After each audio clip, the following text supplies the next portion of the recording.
Really a warm welcome. More than 2,000 people signed up for this webinar worldwide, and there are about 1,000 people on this call right now. I hope all of you are safe and you are okay joining us from different parts of the world. As we know, in crisis situations, whether it's related to Ebola, Zika virus, humanitarian crisis, in broader public health discussions, sexual and reproductive health and rights are often overlooked. Outbreaks like COVID-19 can impact sexual and reproductive health and rights in various ways at individual, system, and societal levels. Outbreaks can heighten vulnerabilities of different population groups, accentuate gender inequalities, and lead to neglect of the needs and rights of most marginalized, including women and girls, refugees, migrants, people living with disability, people living with HIV, sex workers, lesbian, gay, bisexual, and transgender and intersex people. We don't know exactly how the current pandemic will play out in terms of implications on sexual and reproductive health and rights. A historical analysis of global epidemic response has described the toxic mix of blaming, exploitation of social divisions, and government deployment of authority with potential for social conflict and power imbalances. We are already seeing some of these effects. Stories of racial abuse, violence and discrimination, shortages in supplies without immediate remedial action, and abuse of power in regulatory measures, such as, for example, in relation to abortion, as we will discuss here today. In order to be able to think, organize, and act globally and locally with solidarity, SRHM has invited some world experts to discuss these implications. So I am welcoming our panelists on the today webinar, and please come in to the video. So I would like to introduce first our panel. Welcoming Faysal El Kak, who is sitting in Beirut, Lebanon. And Faysal, you are wearing two hats today, although you have probably much more than many. Today you are representing, you are the Vice President of Figo and also the Chair of the COVID-19 and Maternal Health Reproductive Health Committee in Lebanon, a country that is hosting more than 2 million refugees. Welcome, Faysal. Thank you. I'm also welcoming Purdy, President and Chief Executive of DKT International, one of the largest providers of family planning, HIV provision, and safe abortion, provision of safe abortion products and services. Hi, Chris. Thank you so much for joining the webinar. Chris is here. Hi. I'm also welcoming Emily Christie from UNAIDS, who is sitting in Geneva. Chris is in DC, Washington. Emily Christie, who is representing UNAIDS, she's sitting in Geneva. She's the Human Rights Advisor at UNAIDS. I'm welcoming Avni, who is representing WHO, Gender and Violence Against Women Specialist in the Department of Sexual and Reproductive Health and Research in WHO Geneva. Hi, Avni, thank you so much for joining us. I'm also welcoming Lizzie Kiama, who is a Managing Trustee of Disability Trust in Kenya. She's in Nairobi. Hello, Lizzie. Lizzie cannot join us through video because she has very poor internet connection. And we have Elizabeth Smith and Antonella Lavlane on our call, Elizabeth from CRR and Antonella from WHO, who will provide us some discussion points on specific topic areas. So I'm turning to you, Faysal. Sorry, before some technical issues. So I hope all of you are familiar with the Zoom call and the technicalities. The panelists are on video connections. We will provide some presentations and PowerPoint presentations for some of the discussion points.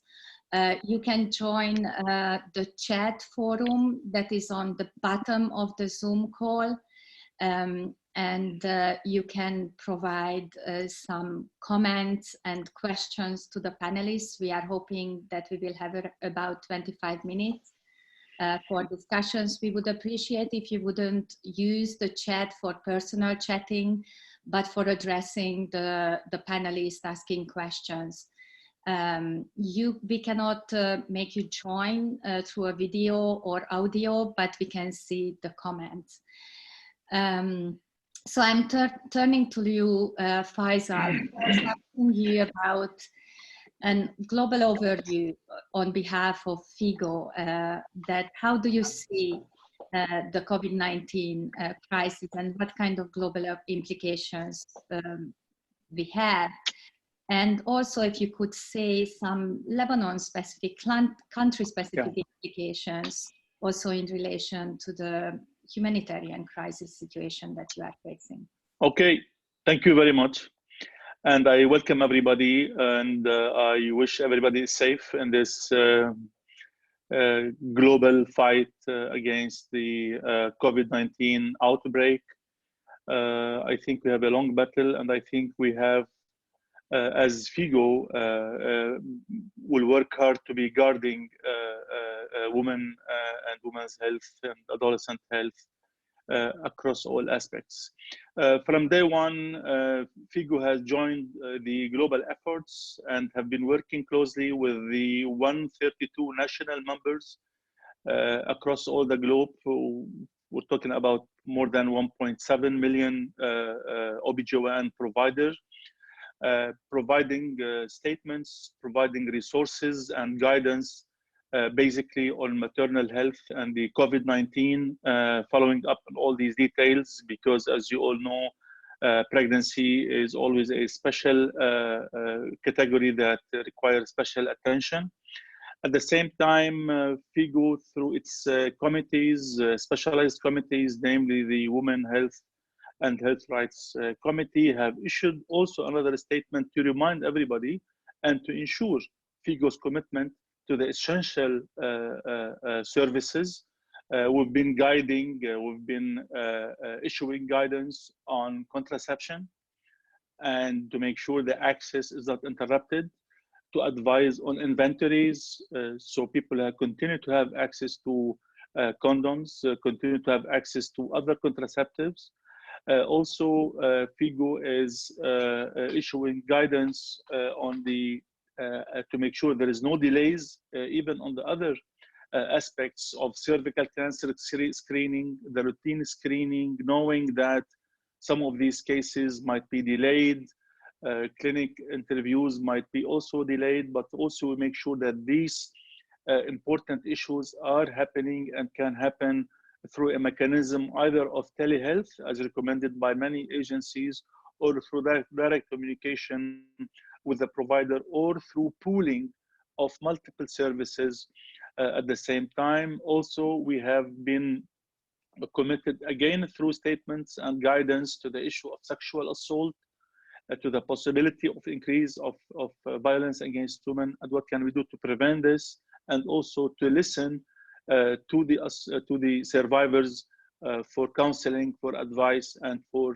also possible services.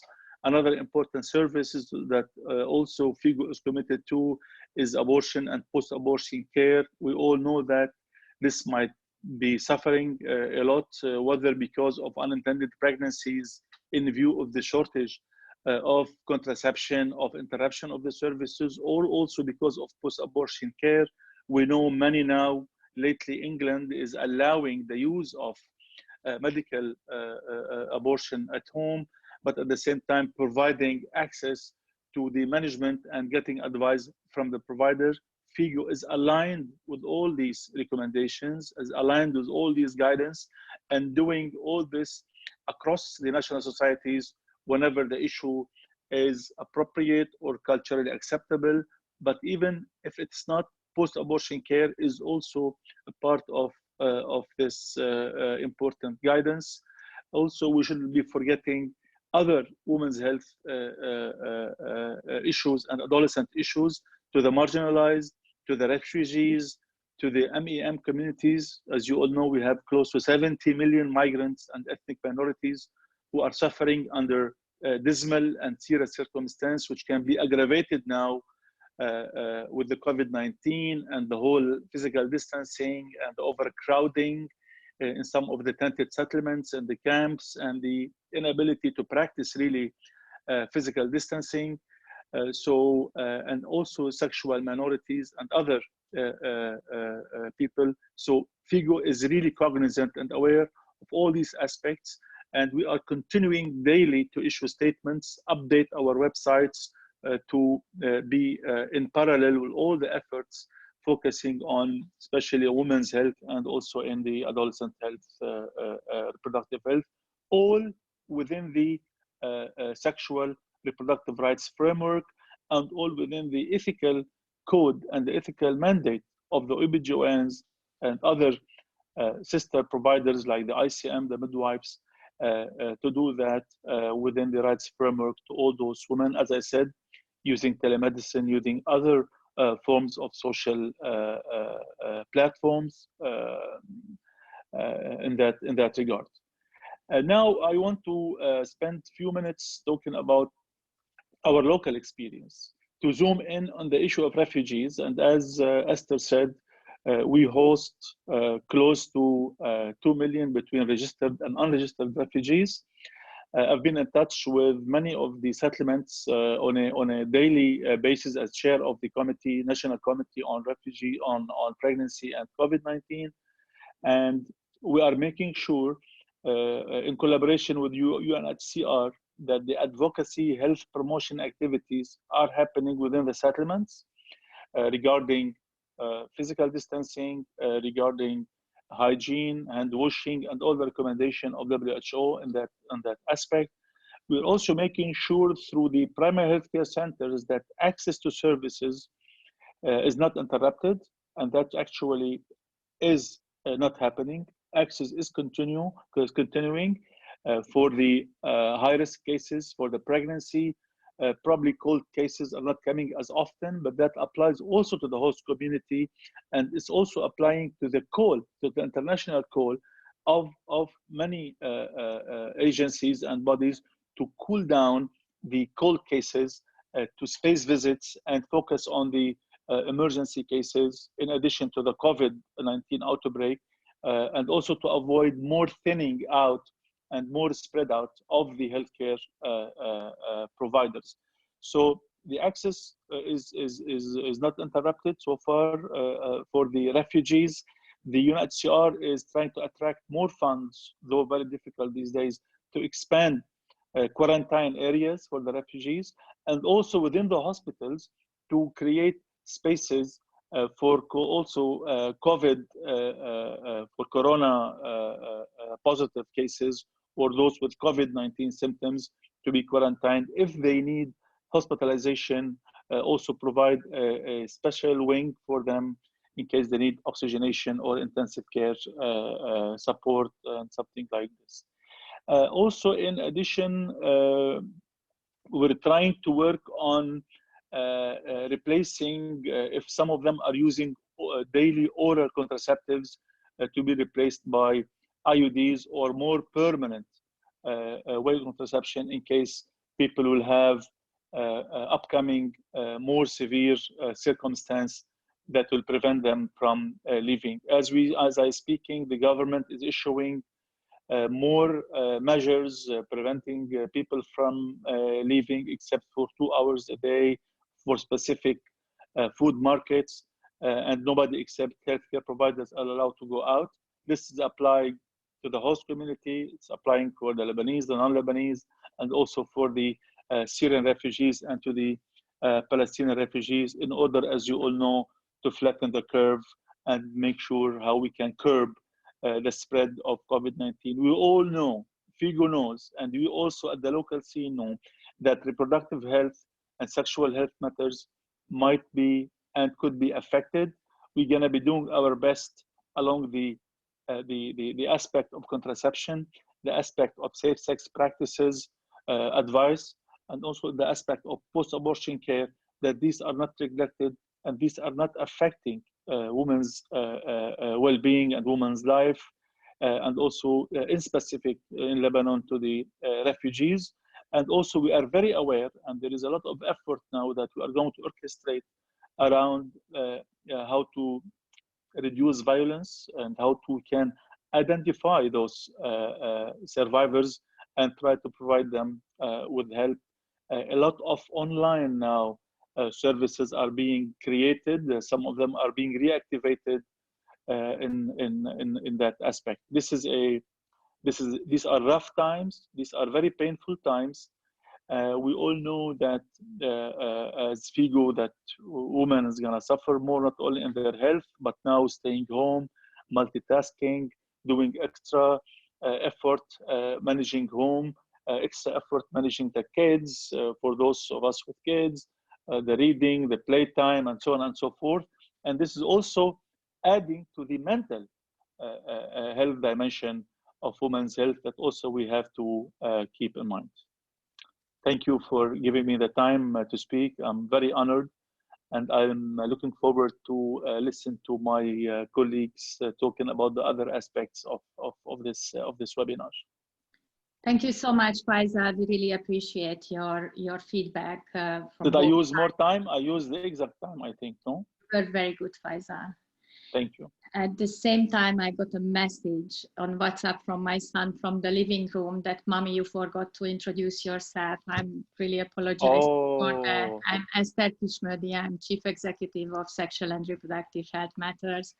And just again, welcoming everyone who is joining this call. We are 1,300 people on this call. I was in tears when I was seeing that people are joining from Brazil, Nicaragua, Chile, Peru, Serbia, Ukraine, Ghana, Gambia. Really, we are a global community. Thank you so much for being with us today. So I'm turning to you, Chris. You were one of the first experts globally who were in March 11. You published a very sharp piece about how will COVID-19 affect global access to contraceptives. It was almost 3 weeks ago. You very sharply explained that how COVID and the policies and regulations related to the crisis are affecting the supply chain. I guess a lot have changed even the past 3 weeks. Can you please tell us more about this? And Thank again, you. Chris, if you could just shortly introduce yourself, because some people just joined since the first introduction. Sure. Good morning from Washington, D.C. My name is Chris Purdy.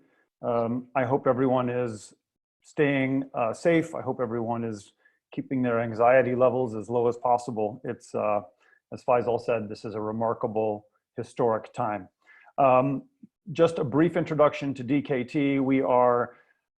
We have offices in about 30 countries. We have a footprint of distribution of contraceptives and safe abortion products, services, and technology in about 90 countries around the world. What we do is we bring those products from manufacturers, we get them out onto the shelves of pharmacies, get those products into clinics to health providers, and then we try to educate consumers about the benefits of those products.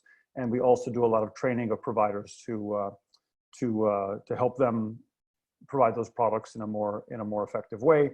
So we are one of the largest providers of contraceptives and safe abortion products and services and technology in the world. So as Eszter mentioned, I put an article out about 3 weeks ago talking about what we thought was going to be the impact of coronavirus on access to contraception. And I feel like that was 5 years ago. I mean, so much has happened since then. What I can tell you is, if there's one message I want to convey today, it's I want to ring the alarm bell and alert everyone about what is coming.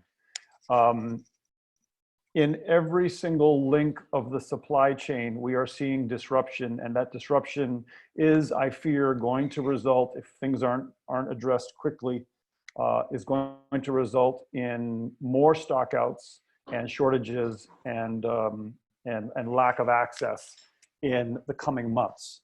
So just briefly, when I talk about every link being impacted, it starts with the raw materials, whether that's the active pharmaceutical ingredients, whether it's factories being shut down. Now, China is coming out of their shutdown, but in the last couple of weeks, Malaysia factories have been shut down. The largest condom manufacturer in the world is not producing condoms right now.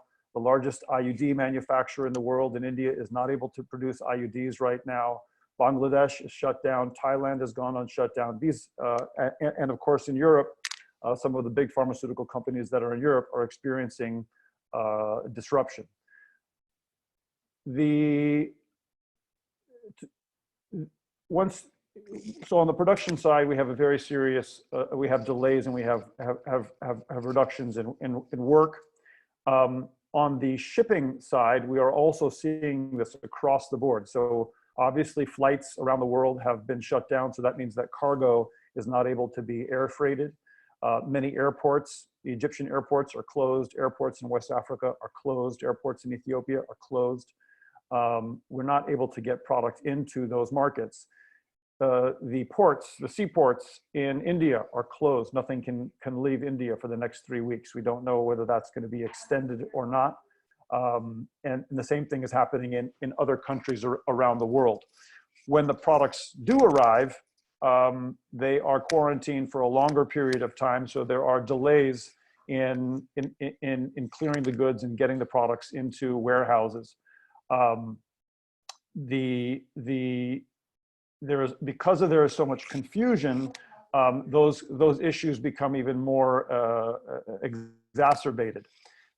Furthermore, what we're expecting is that when other segments of the economy start to return, there will be a logjam in shipping. So everyone will be wanting to ship iPhones and Apples and everything else. So the supply chain is going to be, is going to be log jammed. In country, we are seeing similar issues. So many distributors are concerned about bringing products to markets. In some countries, pharmacies are reducing their hours. Some clinics have stopped providing services altogether. So doctors in India, they don't want to receive visitors. Midwives in Indonesia, they don't want to receive visitors right now. So our sales reps and our medical reps, our distributors are not able to bring products to those markets. I was just on a call this morning with our Egypt office. All pharmaceutical companies have put their medical reps and salespeople on a 2-week vacation while they figure out what's going on. DKT is the sole provider of IUDs in Egypt, and I'm concerned about what's going to happen in 9 months from now. If women aren't getting the IUDs that they need. Obviously, these things don't happen overnight, but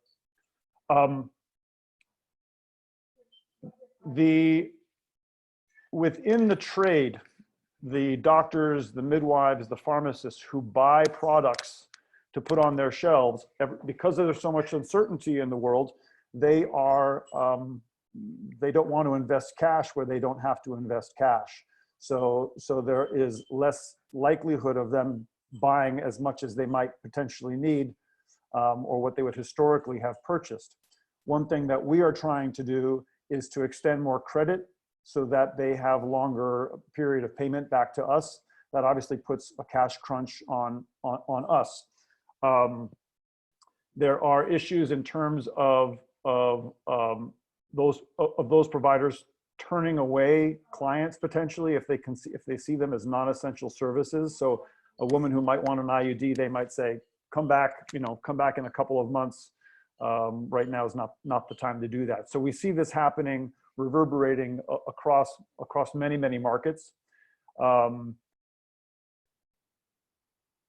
I think one of the main issues for us, and I'm assuming this is happening with many other large procurers of contraceptives and safe abortion technology is there's a cash crunch.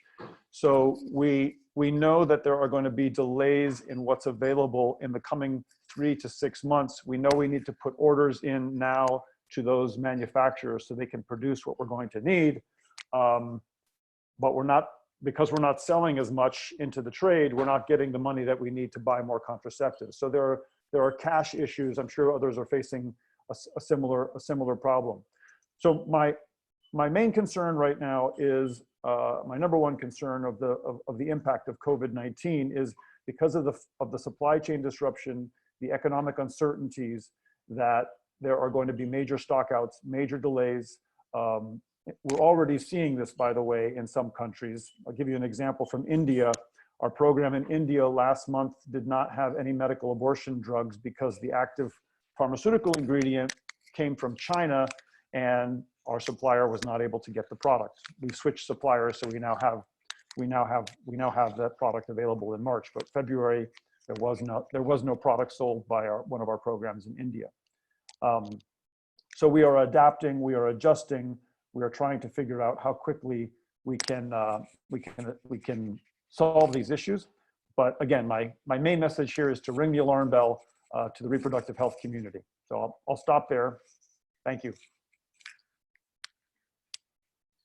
Thank you very much, Chris. And I think I'm following the chat, and there are many concerns around access to contraceptives. And one of the main questions is that how you make the case at the country level that it's part of the essential services. So I think we will come back to it. I also would like to ask the people on the call. We are more than 1,300 people on this call, to be respectful to each other. Please don't send derogative comments to anyone. Let's conduct this call very peacefully and respect to each other. Thank you very much. So some of the concerns are also related to gender issues from many perspectives, and I'm turning to you, Avni, now. We invited you to speak. You are the gender and violence against women advisor at the Department of Sexual and Reproductive Health and Research in WHO.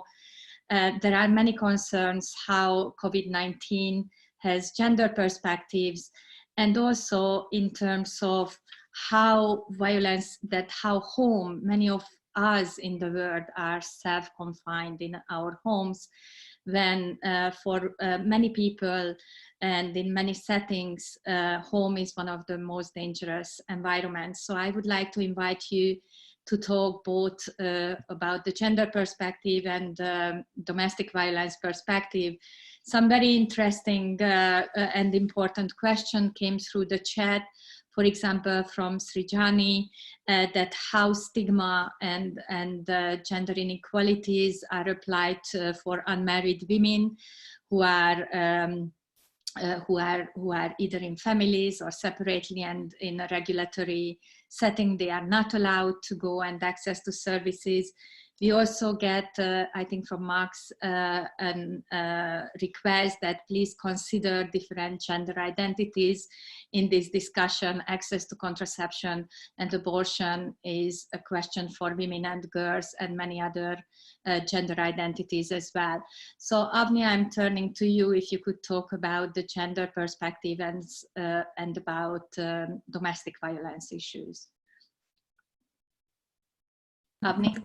Yeah, thank you. Sorry. So thank you, Eszter, and hello, everyone. As speakers before me have said, these are very, very challenging times for everyone. Can you put on, the video? Yeah, please? I did. Thank you. These are very, very challenging times for everyone. I think maybe I wanted to focus my remarks on three things. The first is clearly we are facing, a situation where, in a lockdown situation, where everybody is being asked to stay at home, and the assumption is that home is a safe space and home will protect people. And while that may be true for COVID, it clearly is not the case for violence against women. And so I'll speak a little bit about that. But before that, I just wanted to put that in the context of understanding the gender dimensions of COVID. I think the starting point for us is to really unpack, and there's a lot been written in the news media about the sex and gender dimensions of COVID and which groups are being more infected, which groups are dying at a higher rate. And while those two, the infection rates and the rates of death are certainly critical and urgent right now, as some of the panelists have talked about these issues before, the impact both in the short term and the long term on women and girls, as well as men and boys and other subgroups within them is going to be quite different. And a lot of that has to do with pre-existing gender and social inequalities that have always existed in society, which are just being magnified and exacerbated in this context. So what I just wanted to start by saying, what do we learn from some of the previous epidemic outbreaks? There is a document that was put out by WHO after the SARS epidemic in the early 2000s, which looked at some of the sex and gender differentials in epidemic outbreaks, including SARS.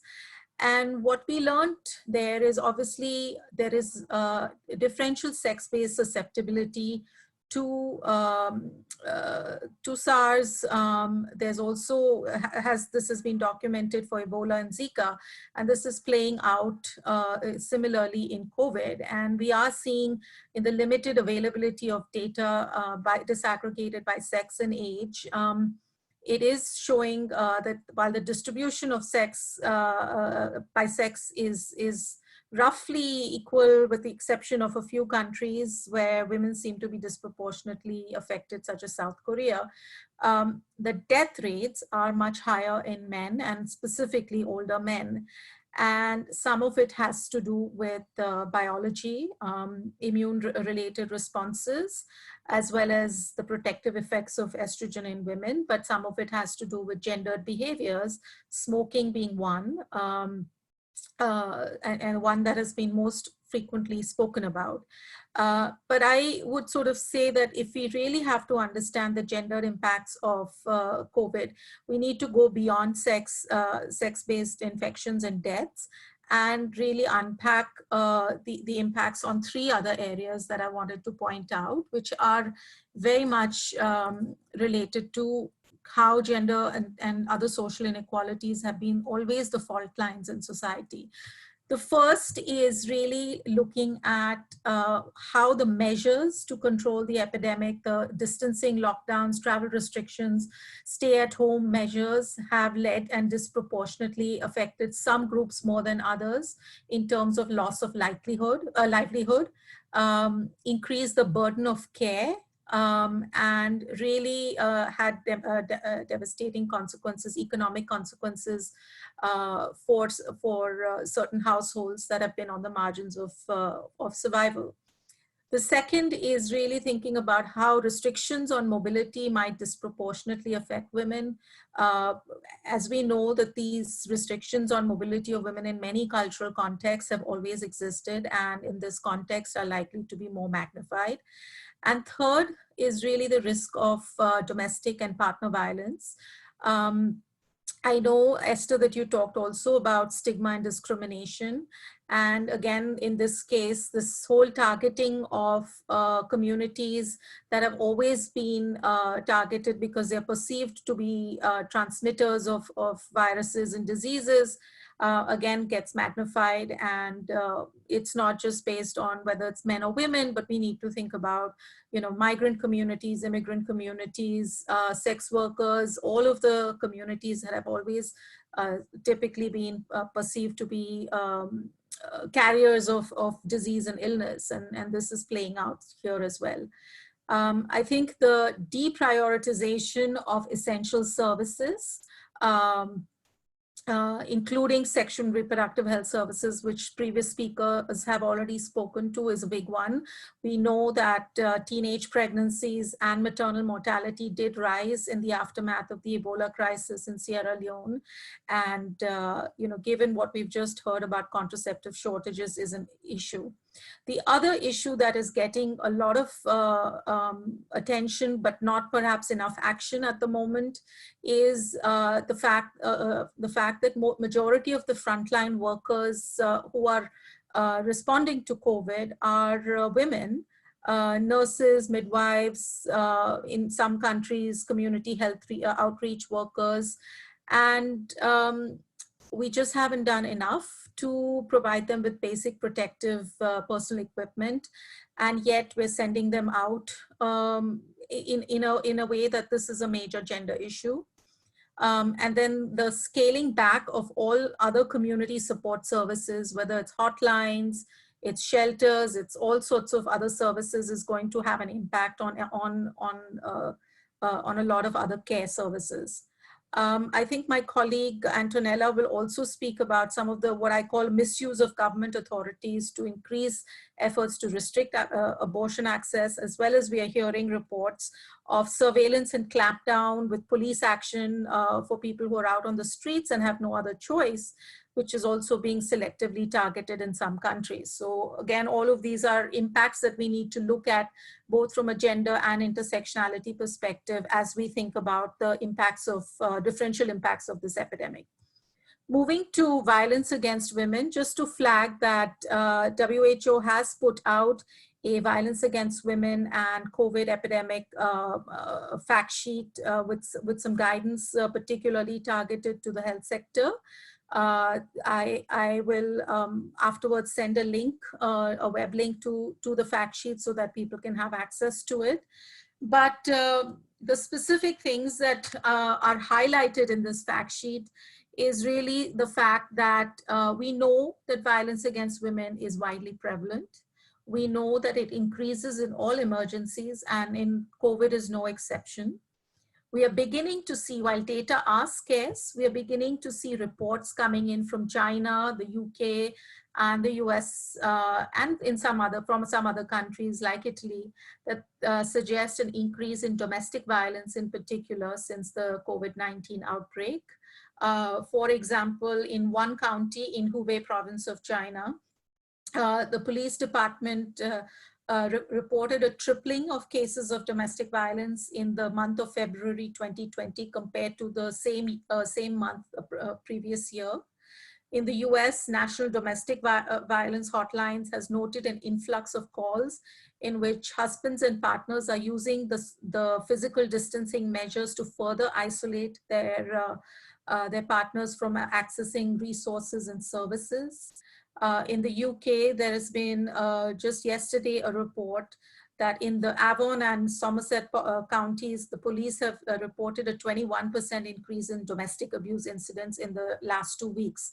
And so these are now coming out, and I think what they point to is really the importance of making sure that we are gathering data on this and compiling and making sure that our response is driven by this kind of data being made available. And what are we hypothesizing as some of the pathways? Clearly stress. As people are being asked to stay at home, families are spending more time in close contact, we are likely to see the exposure of IPV increased. Resources are becoming scarce, so women might be at increased risk for experiencing economic abuse. We are seeing disruptions of livelihood and economic activities, which decreases access to basic needs, increases stress, and exacerbates conflicts and violence in the house. We've also seen reports that perpetrators might restrict access to items such as soap and hand sanitizer, or exert control by spreading misinformation about the disease and stigmatizing partners. The other likely pathway is the basic disruption of social and protective networks. As schools are closing, children are staying at home, women are bearing the brunt of increased care work, and this is really exacerbating the burden of work on them. They might have less contact with family and friends who could actually provide support and protection from violence. And we're also seeing reports of perpetrators using restrictions from COVID to further reduce their access to services, help, and psychosocial support from both formal and informal networks. And then the third potential pathway that we are likely to see is the decreased access and scaling back of support services, both for violence as well as other health services. This includes access to essential sexual and reproductive health services, which are becoming limited, as was mentioned earlier, and access to other services such as hotlines, crisis centers, shelters, legal aid, and protection services, which are going to be scaled back. Avni, you need to conclude. Yeah. So just to say, what is it that we think the health systems can do? And the guidance we've provided is targeted to specific audiences. The first is simply saying that governments and policymakers need to include essential services to address violence in preparedness and response plans, make sure that they're resourced, and to identify ways to make them accessible. The second is that health facilities, even as overwhelmed and burdened they are, could provide information about locally available services for survivors. The third is that health providers need to be made aware of the risks and health consequences of violence and help those women who disclose violence by offering what WHO recommends as first-line support and relevant medical care. What can communities do?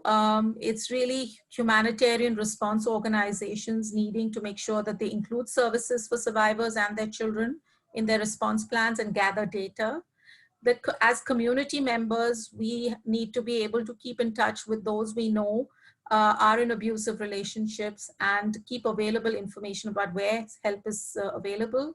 And for women who are experiencing abuse to really at this time reach out to supportive family and friends, seek support where available from hotlines and local services, and to have a safety plan in case the violence increases. And I'm going to close there. We have also in the sheet that I will send links to afterwards, some basic tips for reducing stress and coping with the effects of violence at a time like this that is largely meant for the general public, including women who are at risk for violence. And I'll just close here. Thank you so much. Thank you very much, Avni. We really appreciate. And your presentation focused on women, and we have other presenters as well who are pointing out intersectional vulnerabilities and violence in relation to gender identity, expression, disability, both in domestic and public settings as well. We are getting a lot of comments. Some of them we hope we can come back. Faysal, many of the participants are asking about the Figo statement. Thank you, Francoise, for pointing it out. Hello, Joanna Sandby, our editorial advisory board member from Norway, asking about the mental health aspects, and that will be covered in some of the presentation. And thank you, Rukundo from Uganda, pointing out that sex is happening in this settings, and in many settings more sex is happening than and then without a crisis situation. So we really need to connect human behavior, possibly in many settings, a positive experience of having sex, connecting it to the lack of shortages in supplies and also lack of access, and how we very, very quickly overcome this. Many of you are asking about regulatory and policy measures on how do we get WHO and Figo to state that abortion services and contraceptions are essential services. So we will come back to this. I would like to turn now to Emily.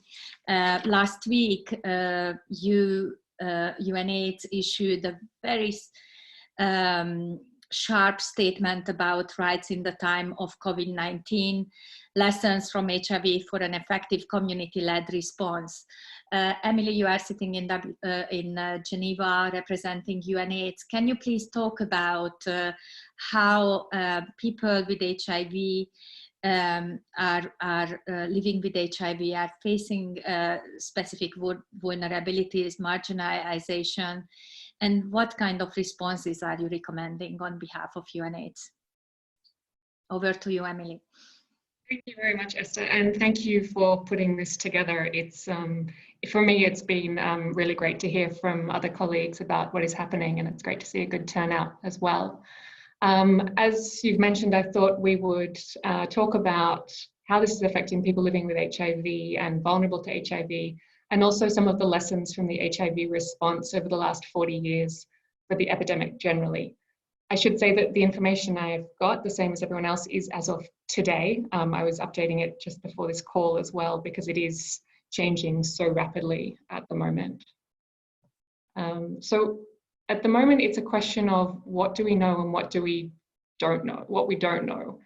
And at the moment, there is still no evidence as to whether or not people living with HIV are more vulnerable to COVID or to severe symptoms. I'm going to read out specifically what WHO has written, because I think the wording is important at this point. It says people living with HIV with advanced disease, those with low CD4 counts or high viral loads, and those who aren't taking antiretroviral treatment have an increased risk of infection and related complications in general. It's unknown if the immunosuppression of HIV will put a person at greater risk for COVID-19. Thus, until more is known, additional precautions for all people with advanced HIV or poorly controlled HIV should be employed. For people in general living with HIV, what they recommend is the same as for everybody else, which is social isolation, hand washing, but also making sure that you have a good supply of your ARVs, given the issues with supply chains and being able to get to health centres at the moment. So then, there are, however, a lot of concerns for people living with HIV and for vulnerable populations that we are looking at the moment, thanks to both the epidemic, but also the response and what effect it's having. So it's, I'm just having a look, it keeps telling me to move something away from something. Oh. So part of the problem is the access that we have to prevention, testing and treatment, and to harm reduction. What we're talking about here when we talk about people living with HIV and vulnerable populations, those vulnerable populations include gay men and other men who are having sex with men, transgender people, prisoners, sex workers, people who use drugs, and young women and girls. So these are the populations that we see generally through HIV that have greater vulnerability to HIV thanks to socio-economic pressures that exist in the structures in our society, and also have greater trouble in accessing services if they do acquire HIV. So there is a huge issue that we are concerned about, which is access to testing and treatment and to harm reduction services. And I'll talk in a minute about what we're doing around those. Part of it is lack of access to facilities because they're overrun. It might be wanting to reduce exposure at health facilities, so people are worried about getting COVID. People have been stuck in other countries as well without access. Stockouts is a problem. And then we've also got an issue around peer support and peer outreach. The the HIV response relies heavily on peer outreach, peer support and communities, and it's the basis of its success to some extent. And it's now a problem with social isolation, having those people go out and making sure that everyone's okay, that people have the drugs they need, that they're adhering to them. We've had reports that peer outreach people and communities are actually being targeted by the police on the basis that they think they're going around spreading COVID. And so there's been a reaction to that to try and make more of this online. One that we've already talked about is the issue of stigma and discrimination in healthcare settings. This can mean for people living with HIV or for our key populations, there is an experience of stigma and discrimination already without COVID being in place. And so there's a concern that key populations, that people living with HIV may not get the same level of treatment if they present with COVID symptoms. There are concerns that they might be triaged out, or that if there is a need to ration things like ventilators, that they won't be the ones to get them. We also know that if you experience stigma and discrimination, you're less likely to go to the hospital in the first place. So we've seen for people living with HIV, for those that experience stigma and discrimination, they're 2.4 times more likely to delay going to the hospitals. Another one that's already been mentioned is increased violence, including intimate partner violence. It's families staying at home. If you are a gay or a trans kid in a family that is not accepting, that becomes a very unsafe place for some people. And so we're looking at sort of these broader issues around violence that could be coming in. With the specific issues for key populations, there is the one I discussed, which is lack of access to harm reduction services, but also groups can be potentially targeted. So we've already heard reports of sex workers being targeted by the police on the belief that they're still carrying on sex work and being harassed and sometimes deported. We know that groups criminalized generally can be targeted by the police if you're out on the streets or if you're known to be using drugs. And when you've got a lockdown in place, that can ramp up. The other one is issues around informal employment and lack of insurance. For a lot of the communities we're talking about, they're in informal work. And so they have problems being able to stop work. For sex workers, they've lost their income completely. And in a lot of places, they're not covered by insurance either. And a lot of people are already socially isolated. If you're already marginalized and oppressed by society, this extra step on top is going to be really difficult. Sorry, I realized I'm already at 6 minutes, so I'm going to speed through a little bit. These are some of the recommendations that we have in place. And this came out to some extent in a document, what people living with HIV need to know, but also what we're telling the people in our offices. So there's been a constant stream of information and advice coming from our offices about what is happening, but going from us there.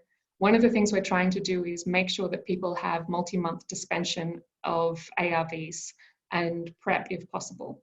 Harm reduction, 3 to 6 months would be great, but at the moment we're just trying to even get 1 month worth of methadone and needles and syringes out. In a lot of places that's not already in place. So that's what our officers are working on and calling for. And we've also been working to make sure that there's access to HIV treatment for people who are displaced. One of the things we've done, and I've heard some other people talk about things like this, is we've sent out a survey to all our officers to put online for people living with HIV or vulnerable to HIV to fill out. And this is a way for us to assess the needs at the local level. Things that we're asking are about, what stocks of ARVs do you have? Do you have enough for a week, for a month, for 6 months? Have you had trouble trying to get refills? Are you socially isolated? Do you have access to contraception? Are you able to self-isolate? If not, is it because of work? Is it because home is not a safe place? What are the different reasons? And this is so that we can get information back quickly so that our country officers can really respond in time. And the next slide is just an example of the advice that is out there. So you can find this on our website as you can with the previous one that I talked about. Just quickly, prisoners is something that we've been really looking at, and the sexual and reproductive health of prisoners, the issues of ARVs and what is going to happen to them with COVID. We've been calling for the reduction in overcrowding and the release of prisoners who don't need to be there or who can be released because their offences aren't recognised under international law. They're not an immediate danger to society. You can find non-detention forms of punishment to go on with, ensuring access to ARVs and so on. And then the last thing I wanted to talk about very quickly, sorry, I know I'm talking fast, is a document that we put out last week and is online. And this was done in consultation with a large group of experts in both public health and human rights. And the idea of this is to really show what we have learned from 40 years in the HIV epidemic. And one of the big things in it is that there is this idea of a tension between a public health approach and a human rights approach, that you have to forfeit some human rights in order to be able to protect public health. And we've already seen a number of countries try and inform the European Commission on Human Rights that they will be breaching or walking away from some of their obligations on human rights in order to respond to COVID. Our view and our experience is that's not the case, that the only way that you will have an effective public health response is if it is grounded in human rights principles. Human rights principles do allow for certain limitations on things like movement if you need them, but it gives you really, really key frameworks and limitations on how to do that. So some of the key learnings, because I know I've got 1 minute, is putting communities at the center of the response and ensuring communication with communities. They've been at the center of any success in HIV, and we're already seeing that communities are pushing back on things like criminalization of people who break curfews, but they're working with others to make sure that the solutions and the responses in place are acceptable. What works in London is not going to work in the favelas in Brazil, and they're not going to work in Nairobi. So each place has to find their own local solutions, and there is a need to work with communities on that. Again, confronting discrimination and stigma, which is one I discussed before. WHO put out really good guidance recently on stigma and COVID. They put it out in conjunction with UNICEF and IFRC, and I really urge you to look at that. Even things as simple as the words that we use in looking at COVID can be really important. And the one I just want to talk about briefly is the empowerment rather than a coercive response. We have never seen restrictions yet. 20 seconds, thank you so much. We've never seen anything like travel restrictions and criminalization work. On the contrary, they are likely to hit the most vulnerable the hardest. And they don't get rid of barriers, the reasons why people can't self-isolate, the reason why they can't leave their job, the reason why they are so afraid to lose income or stay at home. And so actually trying to find those barriers, we call it, removing the human rights barriers, is a much better approach than the coercive ones that we're starting to see. And then just at the end, I have a list that I can give out later of different guidance that is already out there. And I've already seen on the chat that so many more people are sharing guidance now, which will be great for me to look through later. Thank you. Thank you so much, Emily, and I'm so sorry that I interrupted you. We have limited time. Thank you so much. And again, thank you for the very interesting and deep discussion on the chat. We are getting perspectives on pornography, exploitation, about intersectional discrimination and violence. We would like to really encourage you, you are from different parts of the world. We have a call for papers, especially for call for commentaries in SRHM that we are committed to publish as soon as possible and process, depending of course on the quality and availability of quick processes.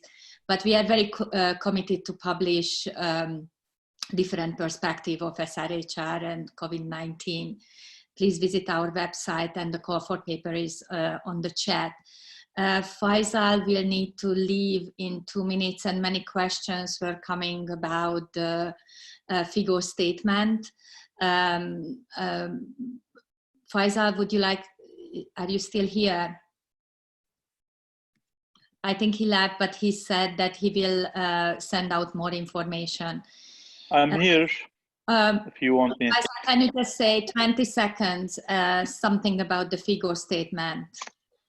We have many statements, as I said, but there is a specific one aligning and supporting, emphasizing the essential services that we're working on. And I mentioned the elements. It includes, as somebody asked me, it includes the STIs, the safe sex practices, contraception, abortion, post-abortion care, and also sexual assault, violence. All these are within the direct focus of Figo in this hard times, and we're gonna make sure in many ways, on site, online, to be in touch with our member societies, to guide them to work through the women and women health and the adolescent health and all the scope of people who might be affected in their reproductive and sexual health. It's gonna be, I think it's today or by tomorrow, it's gonna be on the website of Figo. And I urge everybody to keep following us up by the day. Things are evolving, and we are updating our website as we go, by statements, by guidance, and by resources. Thank you so much. Thank you, everybody. I have to join Figo now in another meeting. Thank you so much, Faysal. Thank you, everybody. Bye-bye. Thank you. So Mauro, I would like to turn to you, and you are the Executive Director of GATE, working on gender identity, gender expression, and bodily diversity. I was asking you whether you could talk about the human rights issues faced by trans people in the COVID pandemic. You are an organization who is documenting the experience of trans people around the world. Can you please tell us more about the experiences you are receiving, and how do you deal with it? What kind of recommendations you have? Okay, thank you very much, Eszter, and thank you very much for inviting me to be here. As Eszter said, we opened a survey in order to document cases of human rights violations against trans people in different regions on the epidemic. And we are analyzing a situation that is composed of different dynamics going on, and some of them started just before the pandemic. So when we talk about trans people, something that we need to understand is that we are a population that was already under active attack in different parts of the world. And I'm not talking only about discrimination based on gender identity or gender expression, but administrations like the US government, or huge social debates or media debates like happened in the UK, or the Vatican itself, attacking trans people using gender ideology as a weapon in order to restrict trans people's access to essential healthcare. So we are entering as a key population in this pandemic from that position of social, mediatic, and even institutional discrimination. How COVID-19 is affecting us? We're seeing that some essential services related with what we call transitional healthcare or gender affirming procedures, such as hormonal treatment and gender affirming surgeries, are being canceled, they are being delayed, they are being suspended, but in any case, they are not considered to be essential services to be provided. This is not only affecting people who have a surgery that has been scheduled, but also people who could just had surgery and can't come back to hospitals for checkup or revisions or to get their stitches removed. And in the same sense, hormonal treatments has been interrupted. This interruption in the provision of essential transitional healthcare is being articulated with trans people's lack of access to general healthcare. And this is when our situation as a key population in the HIV epidemic becomes extremely relevant, because it means that at the same time trans people are facing lack of access, for example, to hormones, but also lack of access to HIV medication. And in this case, I would really like to expand the way in which we are thinking about reproductive healthcare. Trans people are also a key population in terms of access to contraceptive services and to abortion. Remember that trans men can get pregnant too. So in that sense, we are seeing this blockage in our access to different intersectional healthcare provision. There is another layer of difficulties, which is the one faced with what we don't know and health providers don't know about how trans people are doing in this context. And this has to do, for example, just for maybe those of you working on HIV will remember these conversations, and we have a very good interaction with WHO about this, about the interaction between hormonal treatments and ARVs. In this case, for example, there are some discussions about what the interactions are going to be, for example, between a treatment for COVID-19, HIV treatment, and or hormonal treatment. treatment. So in this discussion, what we feel is this is an issue that will have an impact and is having an impact in our communities, but it's not prioritized in the institutional responses or even in the community conversations when we think in terms of communities at large, including cis people and trans people, like in this conversation. These interactions are not in the top of the agenda. However, we would say that there are three remaining issues that are extremely important for trans people everywhere right now. And one, as many people have mentioned already in this conversation, one of them are socioeconomic issues. Most people around trans people around the world are poor. They depend on informal economy, as it was said, for example, in the case of sex workers, but also about all trans workers in other lines of work. It means that trans people means to make a living have been interrupted, that in most cases, there is no adequate insurance provision, but also, for example, something that we are experiencing right now in my own country, even the recommendation of stay at home implies that you have a house where you can stay. In the case of many trans people around the world, housing is not a given. Just yesterday, for example, the president of Argentina has to intervene, speaking on television, among other issues, about the situation of trans people being evicted from their apartments because they don't have a way of covering for rent. So in that sense, the economic crisis associated with COVID-19 is having and will have a deep impact in the possibilities, the very possibility of material surviving for all communities. The same issues that were said about other communities in the sense of isolation and lack of access to support systems, but also domestic violence can be said from about trans people as well.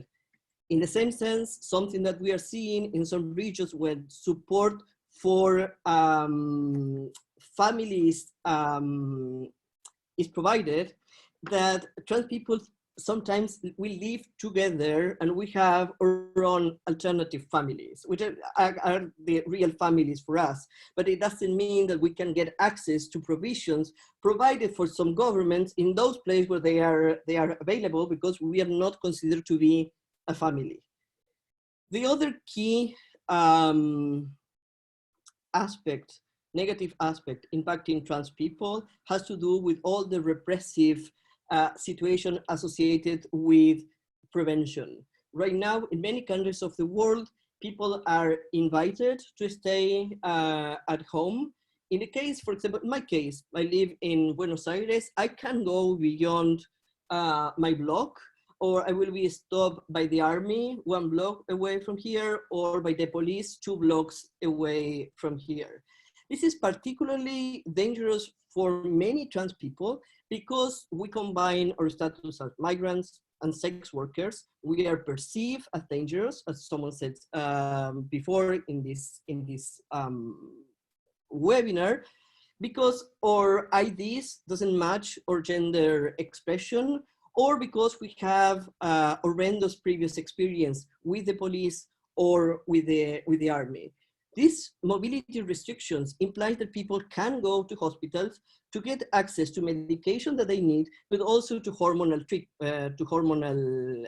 treatment. As it was said before, it is also combined with our structural fear of finding violence and ill treatment at hospitals and other healthcare facilities.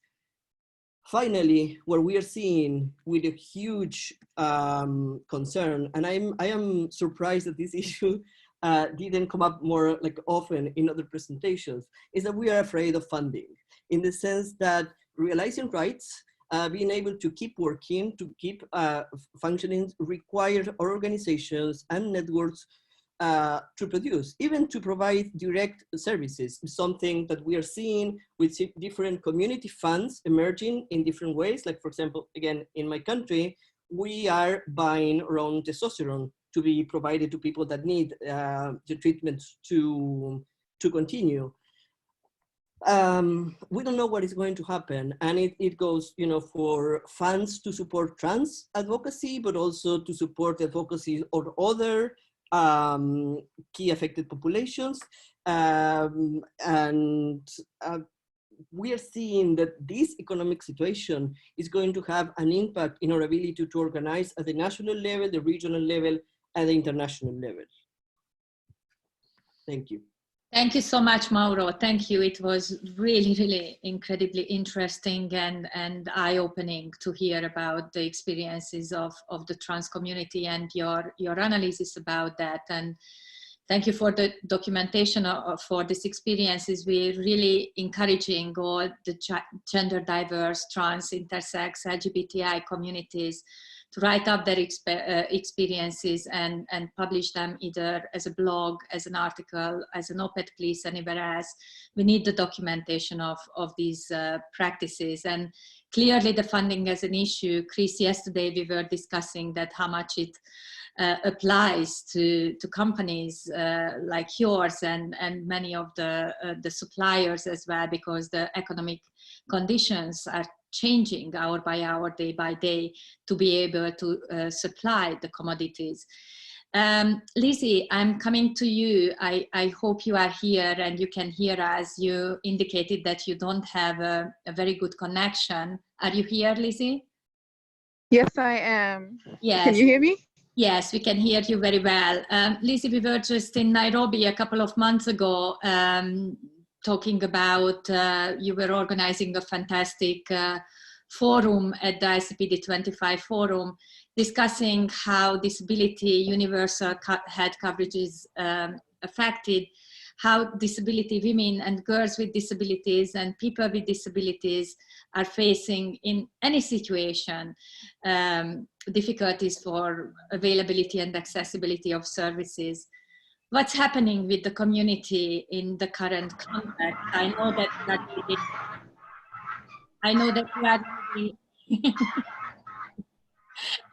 you are leading, I know that you are you have a lot of animals. It's beautiful to hear your animals. I'm so sorry. Don't worry. So you are holding a discussion with women living with disabilities and people living with disabilities about vulnerability, access from all around the world. Can you please tell us about your experiences and documentation of the issue? Over to you, Lisa. Yes, of course. Thank you. First of all, thank you so much, Eszter and SRHM for having me on this call. It's an incredible platform.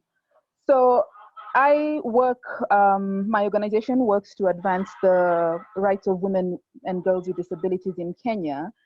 And what we have been witnessing, this has affected all of us, not only personally, but also in terms of work.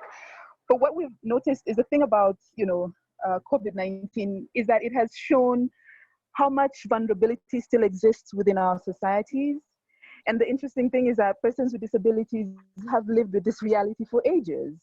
So for example, in the context of Kenya, our policies have, largely been silent on the rights of persons with disabilities. And the physical environment has also been inaccessible to communities of persons with disabilities. This includes poor systems and structures that have made it difficult for persons with disabilities to access necessary and essential services that are critical to their health and well-being. So for example, the rights to education, the rights to employment, healthcare, transportation, and information have been denied to persons with disabilities, and particularly due to the stigma and discrimination that comes with disability, we have had to live in isolation way before social distancing became a global trend. And in this regard, we have begun to see quite a bit of similarity within the emerging issues during this pandemic that are proving that the needs of persons with disabilities and communities of women with disabilities are really not separate from the mainstream. But there are also specific instances when it comes to, for example, access to information. So when communication is being shared on this situation, around hygiene and sanitation, it's not really reaching everybody. A lot of information is being shared on social media, which is great. And I also consume a lot of content on social media, but not everybody has access to the internet. Case in point, today, my connectivity I thought was good to go, but we have barriers in terms of accessing the internet. And communities who live in remote areas without access to internet or even mobile technology, then they don't have access to vital information. And we've also begun seeing when government is addressing the public on television or radio, there are groups that really cannot access this information without sign language, for example. And then we've also heard from other communities of women with disabilities in other countries, where countries have many dialects and information is only shared in one dialect, then the rest of the population does not access this information. So the way that information is being shared and how, you know, we are prioritizing different groups over others has also come out. And then there's also the assumption of affordability and access. The information that we are receiving, for example, you know, is around ensuring that we are washing our hands regularly or using sanitizers. But the truth is that access to clean water is not a reality for everybody. In rural communities, and even in Nairobi, which is the capital city of Kenya, you know, there's no reliable source of water. And in rural communities in particular, water sources are far from the home. And disabled communities, for example, have to rely on caregivers to perform some of these daily functions, which again puts them at risk for infection because they're not following the guidelines around, you know, social distancing and isolation. But then there are also communities that live in informal settlements, and this has been raised in with the other speakers. People in informal settlements have to pay more for scarce commodities, including clean water. And because of the link between poverty and disability, these would be the same groups that maintain informal jobs, that rely on physical contact, face-to-face, daily transactions. And these are not work-from-home jobs, and will also greatly limit an individual's ability to, for example, stock up on essential commodities, including food, medicine, menstrual products, contraception, among others. In regards to access to health, when one does contract the virus, you have to navigate. Do you have health insurance? Hospitals, private hospitals in Kenya require an upfront deposit, for example, before admitting you. And then there's also the lack of sufficient services and the choices that healthcare providers have to make in prioritizing groups over others. So that's an important thing to note, particularly for persons with disabilities who have experienced stigma and discrimination in healthcare settings. And then when it comes to sexual and gender-based violence, women and girls with disabilities, and particularly those with intellectual disabilities, have continuously told stories of sexual violations that happen within their communities, with the perpetrators being known to them. But now in the conversation around isolation and distancing, we're seeing more and more enjoyment with that conversation. More and more groups are coming up to say women are at risk because they are being confined to their homes. But this has been a reality for women and girls with disabilities for ages. As we enforce the need for isolation and social distancing, there are communities that live with this reality and are confined to their homes with their abusers and with no means of protecting themselves. And in Kenya, there's a severe absence of, you know, safe houses that prioritizes the needs of women with disabilities. So this is also a reality that we have to grapple with. There's also the issue of autonomy and legal capacity of persons with disabilities in relation to the role of their guardians and caregivers, who play a critical part of their daily lives. And that's an important thing that we have to note, because people are now forced to, we're in challenging times, and caregivers are having to probably make decisions for the people that they're taking care of. And these, most of the time, are persons with disabilities. So to what extent are we ensuring that decision-making and legal capacity and autonomy is being enforced? There's also 1 minute. Despite everything. Yes, I'm winding up. Despite everything, I think we also have to recognize the expertise of the disability community, who have been at the forefront of advocating for these issues before they have affected the majority of the population. The disability community has the necessary policy recommendations that are a result of national and global advocacy that can help realize quick wins, because we have been navigating isolation and social distancing and can realize quick gains in terms of ensuring mental health and well-being. We have understood and can provide strategies for homeschooling in light of inaccessible education systems. We have also been advocating for the role of technology and leveraging the internet and mobile phones in allowing for flexibility in not only working remotely, but also in terms of provision of services, particularly coordinating information on what is available and where. And also we have advocated for the importance of flexibility and innovation. And especially now when we begin to, I hope, when we begin to redesign and rebuild our systems, we will rely and lean on the disability community, because a lot of the approaches or a lot of the discussions we have been having time and time again. Thank you. Thank you so much, Lizzie. We really appreciate. Thank you very much. We are getting close to the end. We will stay for another 10 minutes. We are getting very important messages through to the webinar chat, also in the Twitter chat.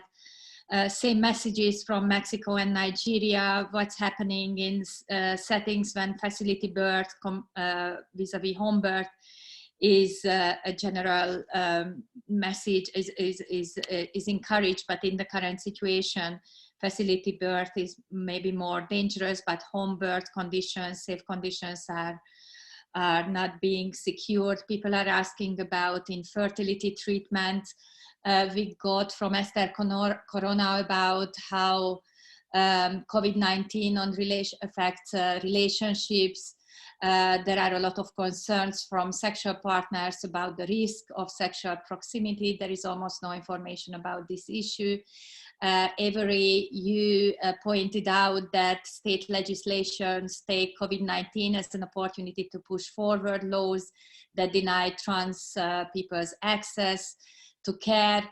And many messages are coming about how different measures are coming from state, sub-state level to issuing orders from governors, attorney generals, and Department of Health, like in Texas and Ohio, that either direct hospitals, clinics, and providers to provide only essential or emergency services, or direct individuals not to leave their homes unless doing so to access essential services, so they cannot actually access available services. Elizabeth, we asked you if you, because these questions came up in big numbers, you are on behalf of Center for Reproductive Rights and partners, you are dealing with the Texas and Ohio issues, and probably more states may have similar regulations. Can you please tell a couple of words about the nature of these regulations and what can you, the different implementation, and what can you do about it? Yes, absolutely. So first, all of the new US state orders that you just talked about are based on the need to conserve resources needed for the COVID-19 pandemic response. So I'm going to talk briefly about Texas and Ohio. Clinics in both Texas and Ohio responded to their governor's executive orders by creating new policies that respond to the orders to demonstrate their compliance and to demonstrate their determination that abortion is an essential health service, because again, the order said only essential services can be provided. So to make the determination, these clinics relied on guidance and statements from leading US medical groups, including the CDC and ACOG, the American College of Obstetricians and Gynecologists, about the risk of COVID-19 to pregnant people, about the harms caused by delay in abortion care, and about abortion as an essential component of comprehensive health care. So after writing those policies, clinics in both Texas and Ohio waited for those states to respond to their new policies and negotiations began between the clinic's legal representatives and the states. In Ohio, clinics are complying with the executive order through their new policies while remaining open and seeing patients, even though the Ohio Attorney General has said that abortion is non-essential. In Texas, however, the state maintained that all abortion clinics had to close. The Center for Reproductive Rights has litigated numerous cases against the state of Texas, and we are very aware of the state's hostility to abortion rights. On Tuesday, March 24th, 3 legal organizations together filed a lawsuit in federal court in Austin, Texas, challenging the governor's executive order and the Texas Attorney General's interpretation of that order, which prohibits virtually all abortions in the state during the COVID-19 public health crisis. We asked for a temporary restraining order, followed by a preliminary injunction, to stop the state of Texas from enforcing an unconstitutional ban on abortion prior to viability.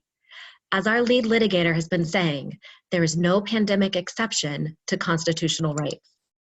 We also note in the legal papers that neither medication abortion nor procedural abortion require extensive personal protective equipment. And remember, the basis for these orders in all of the states is to conserve personal protective equipment needed to respond to the pandemic. So in Texas, we are now waiting for the court's response as we monitor the actions of all other U.S. state governments, especially those states which have demonstrated hostility to abortion rights. And so one final note, abortion providers and clinics in Ohio, in Texas, and in other very conservative states have been dealing with incredibly difficult circumstances, including desperate patients seeking care and protesters massing outside of clinics, violating social distancing recommendations, and harassing patients in parking lots who, in an attempt to adhere to social distancing, are now waiting for their appointments in their cars. Again, thank you so much for the opportunity to speak today.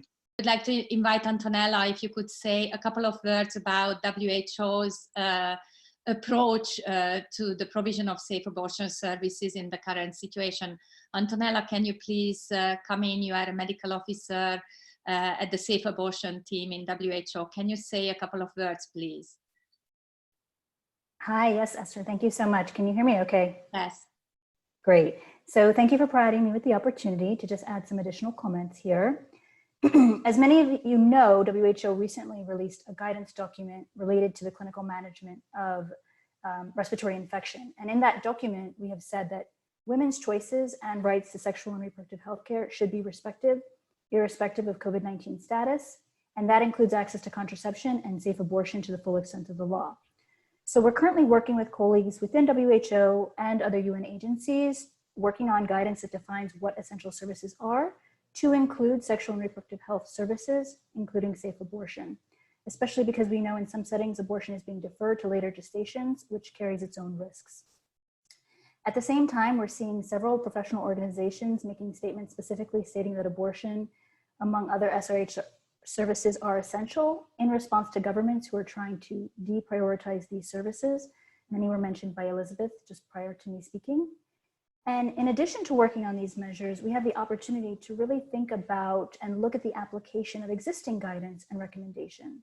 So for example, as Lizzie mentioned, there have always been barriers. So we might look to the minimum essential service package, which would apply here as well, which speaks to undertaking a mapping of existing providers, supporting local providers with additional human and financial resources, as was raised, including supplies, and as is mentioned by Emily, harm reduction approaches.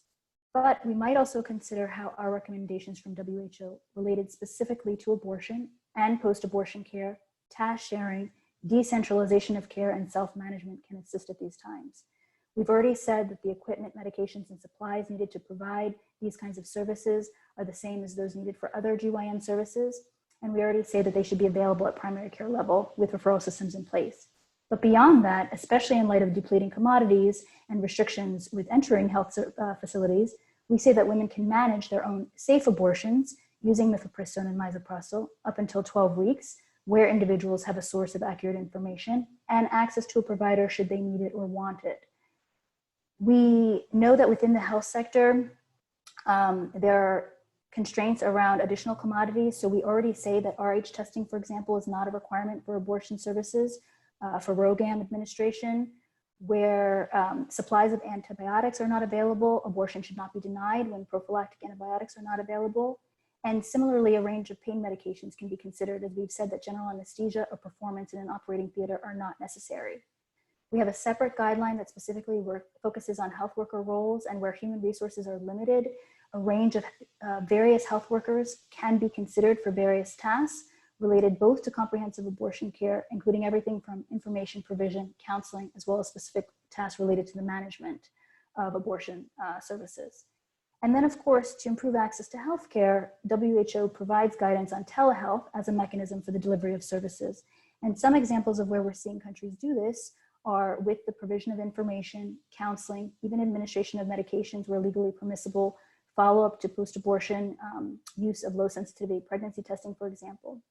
And we've seen some countries actually create specific guidance for this time during COVID using the information from within our guidelines. But as was mentioned by Emily and also highlighted by Avni, we must consider the fact that the infrastructure, they're not all considered and created equally, and they have to be adapted based on the needs of local context. And so this is where community participation is so critical. And as Lizzie spoke of how individuals have already adapted in their current context, we could potentially take some of these lessons and learn from them. Thank you so much. Thank you very much, Antonella. We really appreciate, and we are a little bit over time. Sorry to speak so fast. I was cognizant of that. About you, I mean, we had so many speakers, and we have almost still 1,000 people on the call. So we would go for another 10 minutes, and who has to leave, please leave. Please don't forget to consider to submit a commentary and the paper to SRHM. I would like to quote one of the message from panelists from Catherine Church, who is the Global Director of Evidence at Mary Stopes International. That is also a very important consideration. We didn't go deep into this point, but I think it's incredibly important. She says that one study from Sierra Leone, Ebola estimated there were more excess maternal and child deaths during the epidemic than those caused by Ebola itself. The same effect is happening now in front of our eyes with COVID.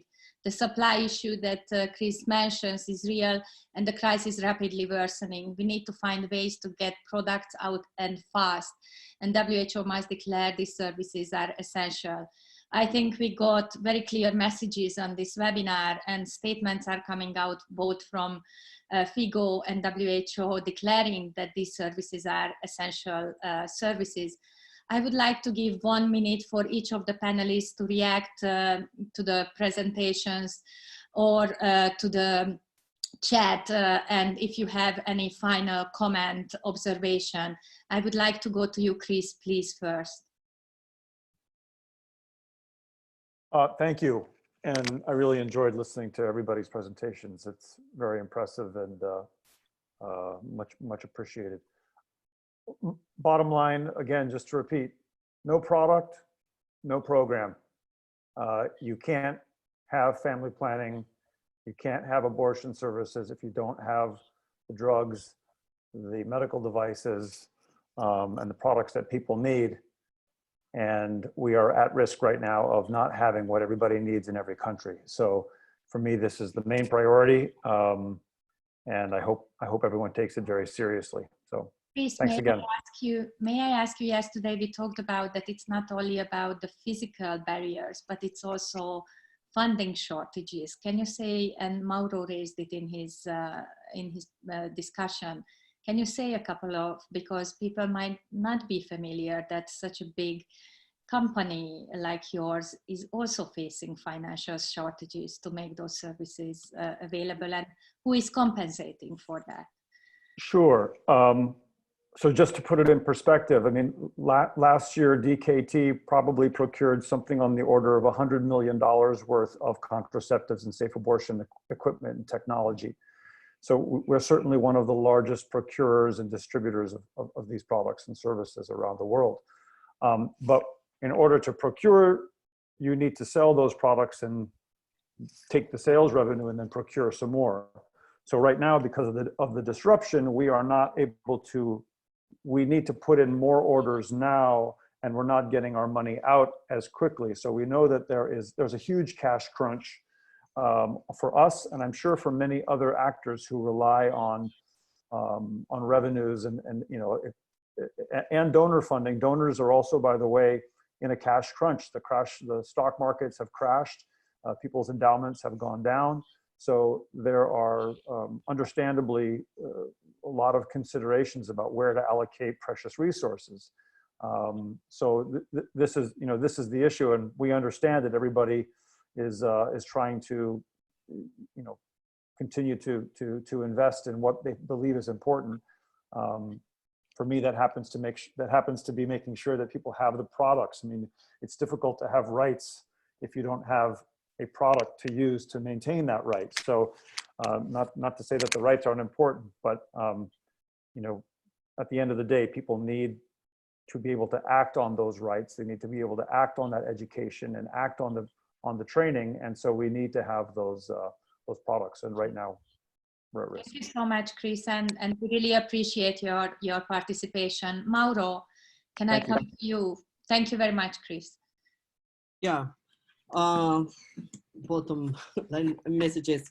Trans people or issues must be part of any gender programming in the epidemic and ever, in the sense that we are part of the gender minorities of the world. Key population must to have a leading role in all issues concerning us. So in that sense, the COVID-19 epidemic is the same as HIV. So key population must keep our leading role and not being excluded in the design of the international response. Solidarity is more needed than ever at the level of international solidarity among governments, but also individuals. So please donate. It's not enough to talk about migrants, poor people, sex workers, trans people. Support financially the local organizing. I think that we need to start preparing for once that this pandemic is over, to regain democracies and to keep insisting on human rights. So in that sense, the right to life can be to be at odds with human rights in general, including the right to migrate and the right to mobility. And finally, I think that I shouldn't say that to the people in the call, but I think that we need to push after all of this for more resources for science, for primary investigation, for applied investigation, and for resources for sexual and reproductive health and research. Thanks. Thank you. Thank you so much, Mauro. Thank you very much for your contribution. Antonella, your presentation really, your intervention sparked many questions. So I just come back to you. People are asking that if there is any statement coming out, where can they find statements that abortion, medical abortion, and other abortion services are part of essential services. I believe that medical abortion is on the essential medicine list. Just really a very quick reflection, Antonella, back to you, because we have several questions on the panel, on the webinar chat on that. Great, thank you. So in terms of medical abortion medications, they are on the essential medicine list. So thank you for highlighting that. In terms of the statement that abortion is an essential health service, that's what I started the commentary with, just by mentioning that that's what we're working on now. Thank you. Do you have any estimates? Sorry for pushing, when it might come out? I don't. Okay, thank you so much. We really appreciate your contribution. Thank you, Antonella. Thank you. Thank you. Emily? Hello. So I noticed that there was a question on the chat there about what do we do for sex workers who are losing income and it's their only source of income. It's a very good question. As we know, in a lot of countries, they don't necessarily come under the social protection mechanisms that we have in place for other people, and particularly if they're criminalized. I've heard in some countries that there are specific sort of financial handouts and food handouts that are being done in the recognition that you know, sex workers really have no other source of income, and so trying to support them through this time is the best for them and for everyone and for their families that often rely on that support.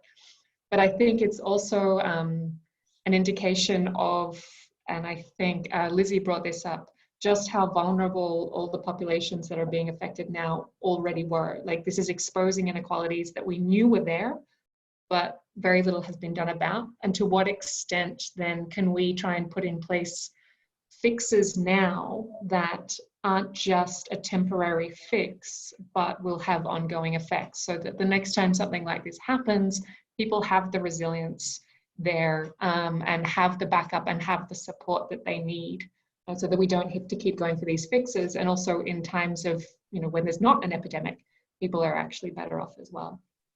Thank you very much, Avni. Thank you so much. We really appreciate your contribution, and I think all your materials you refer to is on your website, and people can also individually reach out to your team. And thank you very much. Yes, I've put my Twitter handle up, and I'll tweet the links to some of the documents as well straight after this. Thank you. Thank you. I believe Lizzie and Avni had to go, and we are coming to the end of this webinar. We are incredibly moved and excited and sad at the same time about the situation. We are very excited that for 1.5 hours our community came together for this webinar. We were 2,300 people at a certain point on this call. We are together, we are in solidarity, we are working together, we can reach each other, and we need to work together to go through this situation in the best possible way we can.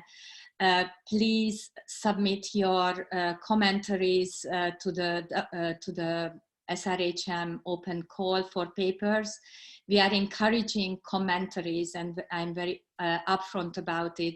We are a gold open access journal. That means that our journal articles are available for the general public, but it means that author publishing charge applies, that the authors need to pay for it. We are encouraging the submission of commentaries up to 1,500 words that we can process quickly and free of charge. So please submit your experiences, your analysis, your data that you have. We are also accepting blog pieces. We are also seeing that many other collaborating partners, the Women's Health Coalition put out a fantastic blog today. We refer to the Gates source, the trans organization GATE that Mauro is representing, documenting trans experiences. So please let's be in touch. We really appreciate for the panelists for being here today. We are very much thankful for your participation on this webinar. Please stay safe and let's stay connected. Thank you very much for your attention. Bye. Have a nice day. Good night. Bye-bye.